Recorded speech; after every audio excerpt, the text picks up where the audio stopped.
Alors oui, le verbe comme vecteur de la tradition africaine. Et quand je dis que le verbe est un vecteur de la tradition africaine, c'est-à-dire que la tradition africaine se transmet essentiellement par le verbe.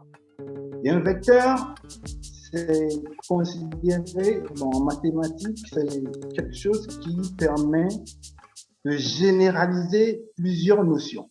Et justement, le verbe permet d'avoir un aperçu général de tout ce qu'on peut appeler la culture.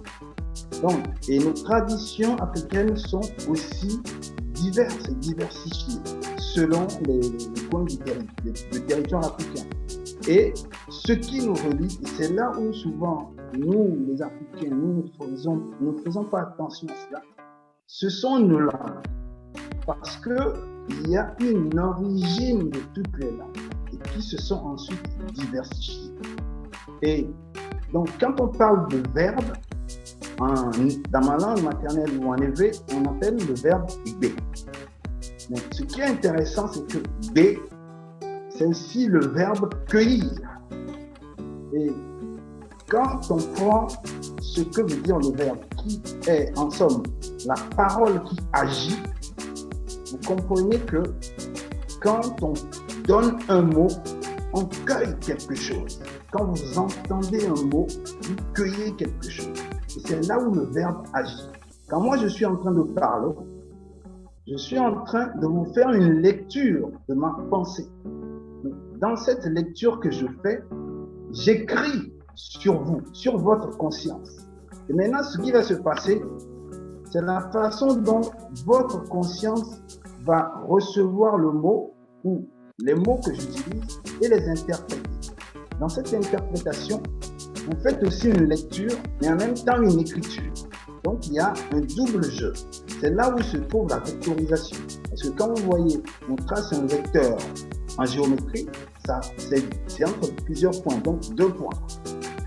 On part d'un point vers un autre. On a un point et, en général, on fait une petite flèche qui traduit le vecteur. Donc, un départ vers une arrivée. Donc, c'est ça la communication. Et lorsque la communication s'établit, ça s'établit par le verbe.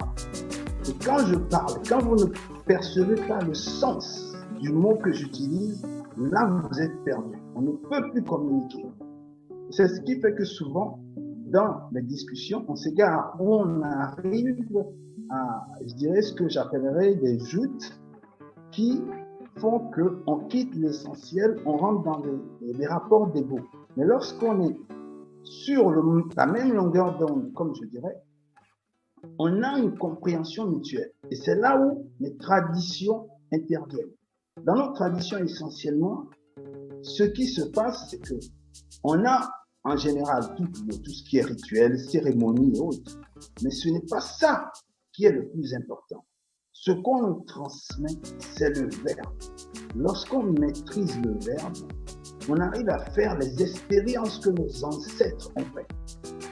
Le verbe nous raconte l'histoire de nos traditions. Et quand on part de là, on arrive à savoir qui on est, ce qu'on a et où on va. Et je prends un exemple. Lorsqu'on est en train d'invoquer les ancêtres, on doit utiliser certains termes.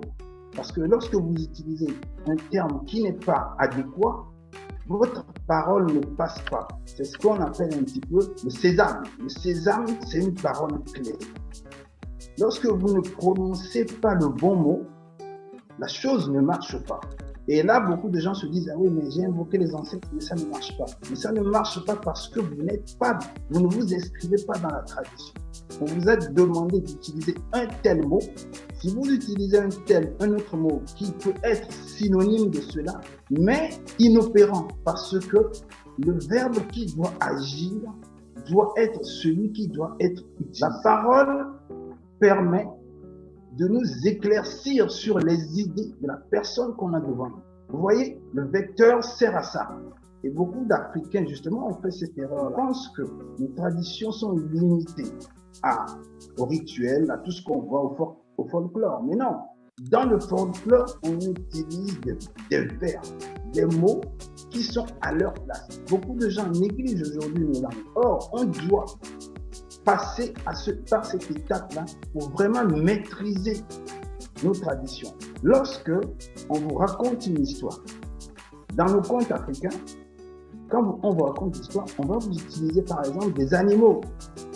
Mais ces animaux-là qui sont utilisés dans le conte, ils ne sont pas choisis. Nos ancêtres nous ont laissé quelque chose de formidable. Ce sont nos langues, qui sont les véritables bibliothèques auxquelles nous devons nous attaquer. Les lire, les décortiquer pour retrouver notre identité. Et c'est là où le verbe devient le cœur de notre tradition. Ça se transmet dans les mots. La conscience que vous avez de ces mots-là et ce que ça évoque en vous, et c'est ça qui vous fait agir. Quand un mot ne vous fait pas réagir, ne vous donne pas une impulsion, une énergie, c'est que vous n'en connaissez pas le sens intrinsèque. Lorsque vous connaissez le sens intrinsèque, là, vous pouvez réagir. Lorsqu'on vous donne ce mot, vous savez que ça vous fait agir dans tel sens ou dans un autre. Et c'est là où toute l'histoire de l'Afrique se bâtit autour du... Quand je dis kéké dans ma langue, kéké veut dire maîtriser. Ce qui est maîtrisé, ré, c'est attraper, mais quand on double, on dit kéké, maîtriser. Donc, l'homme, l'être humain, devrait pouvoir maîtriser son monde, mais à partir de sa langue. Parce que sa langue lui permet d'identifier des choses et d'en avoir une conscience pleine.